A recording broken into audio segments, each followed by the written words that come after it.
Yo, what is up, guys? So Gemini here has built a really cool Twilight Link Ninja deck, and I know it sounds strange, but let's go ahead and check it out over here. So basically what we're utilizing is the ninjutsu art of duplication, and that makes this deck completely become a Link oriented deck because you're going to be able to combo off really hard with that card.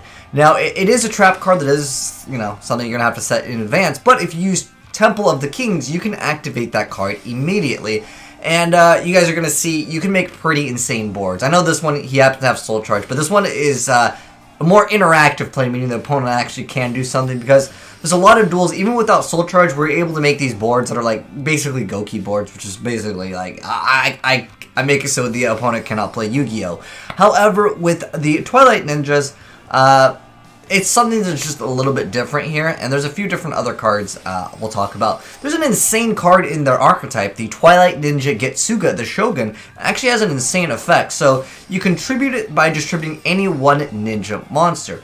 But if it's in attack position, which obviously you're going to summon in attack position, you can target 2 ninja monsters in graveyard except for itself, and then just special summon it and move it to defense position. Then you just use it as link material. So with the ninjutsu art of duplication over here, what you're able to do is basically get any level 4, or you can get actually a level 7 ninja, and then basically flood your board with a bunch of ninja monsters. Some of them will get you additional cards, which we'll talk more about when we go over the deck profile. But I just want to show you guys the boards that you can make. I mean, he made a pretty extensive board. I know this one happened to have Soul Charge, but with the pendulums, you can still pull off pretty insane boards, even without Soul Charge. But look at this, the draw extra with, of course, the unicorn effect. You're able to just get so much advantage off of your opponent that, like, there's very little ways your opponent is going to be coming back after. You go for, like, your big ninja play, which usually just involves the Art of Duplication, which is a searchable card, of course, off of the Hanzo. Not to be confused with Hanzo from Overwatch, but this guy over here. The Grandmaster Hanzo, which, whenever it is normal summon, you get to add any ninjutsu art card from your deck to your hand. And then, also, when it's flipped or special summon, you get to add any ninja monster. So, there's a lot of consistency that the deck can have. I would say the only card that is kind of a combo piece that is definitely advantageous for this deck is going to be the Temple of the Kings. Otherwise, you're going to have to wait one turn. And waiting one turn in Yu-Gi-Oh! Could be the difference between winning and losing. Plus, they have quite a bit of draw power, which we'll get into. There's actually 2 different things. There's something that you can get rid of continuous traps, and there's also another card that specifically gets rid of all of your ninjutsu, I think it's face-up ninja cards. We'll go more over the deck profile, but it's the Armor Ninjutsu Art of Alchemy. So you destroy, if you control a face-up ninjutsu art card, you can destroy all face-up ninjutsu art cards you control, then you can draw 2 cards. There's another card, I think it's called like Magical Planter, it's like similar in a sense. Yeah, there's a few draw power cards. You can actually run Allure of Darkness in here as well. But I wanted to show you, okay, so a few replays, and I'll go over the deck profile. I mean, this guy's, he's playing like Araya. I know that's not the most meta of things, but even though, like, he's got to basically wait one turn at this point, I wanted to showcase that off too. But waiting one turn, like I said, can be a big deal in Yu-Gi-Oh! But I just like the idea that ninjas can be, like, viable because of links. Because without links, I don't think that this deck would be nearly as good. So this play is going to be a little bit different. So he's going to be able to summon 2 monsters, and then he's going to go ahead and activate that Alchemy, draw 2 extra cards. Then, of course, with duplication, he's distributing 1, and he basically gets to flood his entire board with a bunch of monsters. Then, all you need to do is you can summon the Getsuga via the effect of the Saryuja, and then this card's going to get you 2 extra cards. This card is actually going to get you an extra search card, plus it's going to get you an extra monster once, of course, you activate Isolde's effect to send the equip card to the graveyard. So, I mean, look at this hand. And again, this is without Soul Charge. The opponent quit on him, but I mean, his deck wasn't too meta anyways, but nonetheless, you guys can see what I'm saying, where the deck, it's going to have those blowout potential, oh gosh, the chainsaw insect, man. Anyways, so we're seeing, once again, he's able to set the card, the Art Duplication, which is the only, like, downside with this deck is sometimes you will have to wait one turn. This Silent Magician is going to actually get a lot of attack, but it's not going to matter at the end of the day because, well, his opponent's going to have so many cards anyways. So we're seeing the Crimson Ninja. Oh, okay, so I wanted to showcase off this one for an example here. So Ninjutsu Art of Duplication doesn't always have to special summon them and then you immediately go for links. You can special summon any number of ninja monsters from your deck or your deck or face down in face up attack position or face down defense position with combined levels less than or equal to the level of the tributed monster. There's actually there's a lot of options for going for like higher levels, but generally you're gonna get like 3 or 4 monsters with this. Generally it's gonna be like 4, but it could be 3 depending if you go for like a Hanzo plus the other cards to equal up to 7 or 8, whatever the case may be.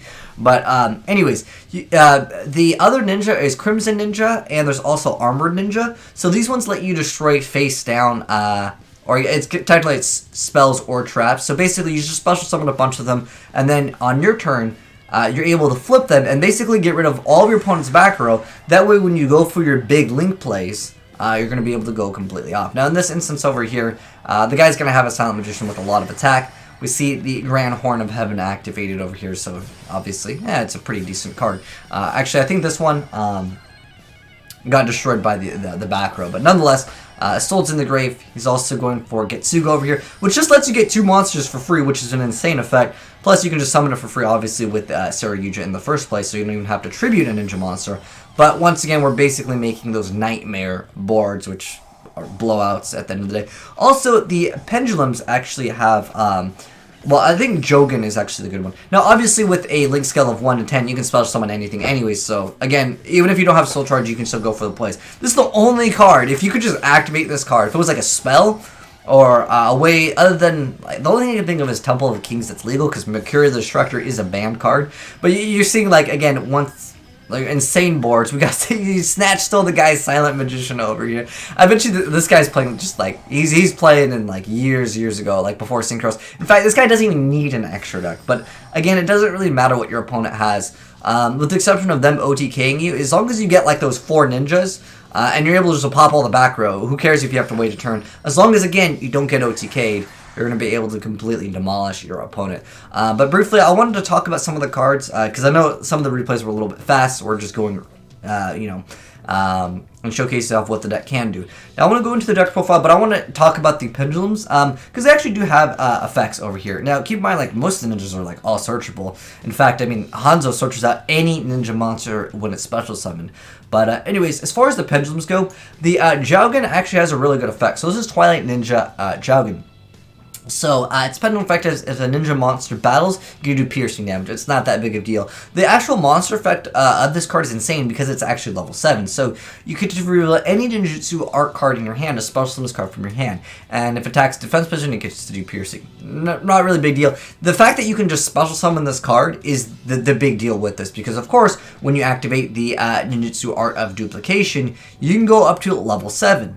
So, that helps out, obviously, with combos. And great card indeed for doing that. Now, I personally, I don't know about Jar of Avarice. We'll talk a little bit more about like the builds and my suggestions for the deck.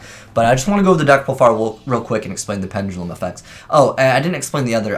This is the Twilight Ninja Kagen. So this one has the effect of you cannot pendulum summon except for ninja monsters. That effect can't be negated. But whenever your ninja monster declares an attack, you can make it gain 1,000 attack.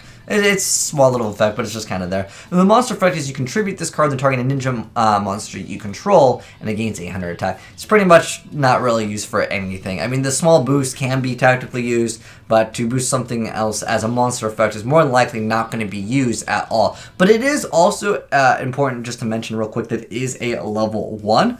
So that's kind of cool, just because, well, you can get it out pretty easy via the effect of the ninjutsu art of duplication. Now, even though these cards are searchable, I still think you should be playing 3 copies of it. That's the way I see it, because this card makes the deck. And the only, again, problem that I have with this deck is just Temple of the Kings. Like, yeah, it also technically uses your normal summon of Hanzo, which is going to be your primary target. I just feel like Jar of Avarice is a win harder card. If you've set up your ninja plays, you don't need to recycle your ninjas to go for them again. At least that's the way I personally see it. So I would probably cut Jar of Avarice and run at least 40. But you can throw in a needle fiber, throw in some tuners, and you're looking at a much more competitive deck. At least that's how I feel about it, because if you go into needle fiber, well, I mean, you have a lot more options, of course, with global getting the double free like cards.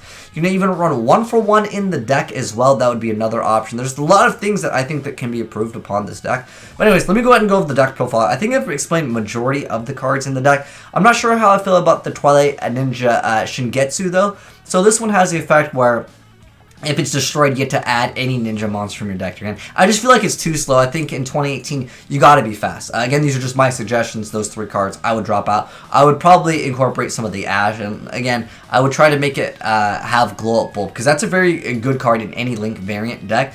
Needle Fiber just in general is just really, really powerful. But anyways, there's a lot of options as far as what you want to play, because obviously with Noble Knight, Soul that you can go for whatever. But anyways, Twilight Ninja Getsuga, we're playing 2 copies of him, and then we're playing 3 copies of Dragon, which I would recommend as well. 3 copies of Hanzo, of course, it's like heart and soul of the deck. Shingetsu, I honestly consider would consider dropping him, because again, when it's in your possession, or destroyed my opponent's card effect and sent to your graveyard, you get to add a ninja. I just again feel like it's too slow. We have 2 copies of the Karakuri Ninja, which actually does count as a ninja, with 2 copies of the Armor Ninja, 2 copies of Crimson. So 1 pops the spell cards, 1 pops trap cards, and if it's a set card, you can reveal it, so it can kind of show what your opponent has too. Then we have 3 copies of Kaigen, and then 2 copies of Allure. I would consider bumping this up to 3. I mean, there's a lot of cards that you could just run like 3 copies of and just banish them anyways. Now keep in mind, it is a Twilight deck, although we're not playing any of the light ninjas, but that's fine. I don't really think you need BLS in this deck anyways, but I mean, it's still BLS. I'd probably throw it in there, but I wouldn't suggest it anyways.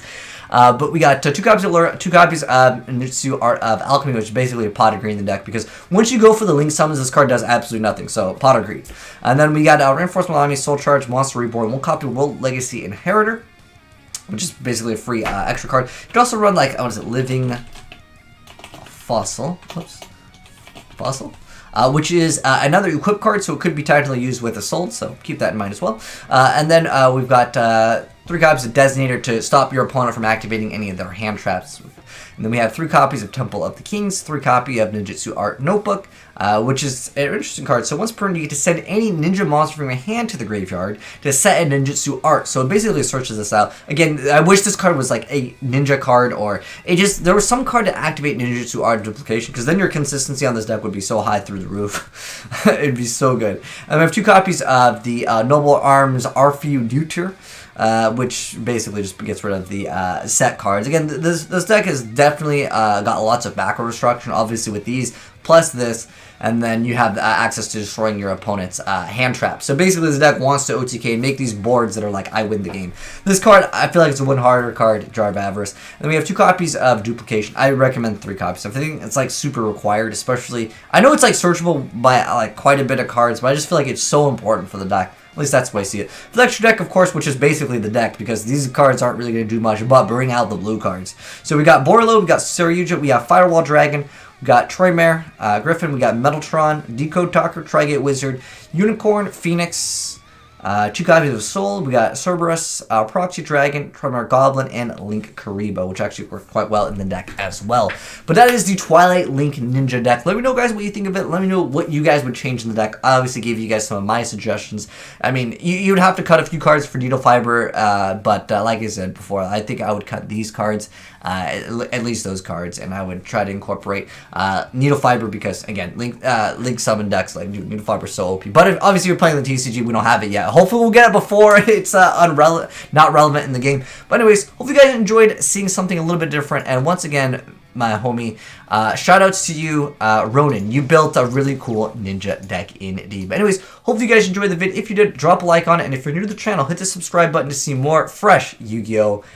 Deck ideas. And also, if you guys got any other cool decks, feel free to go ahead and send them in, just like Ronan did over here. Shouts to him once again. But you guys can send in the YRP files to AzneyesReplays@gmail.com and it might get featured. But anyways, thanks for watching, guys, and I am signing out.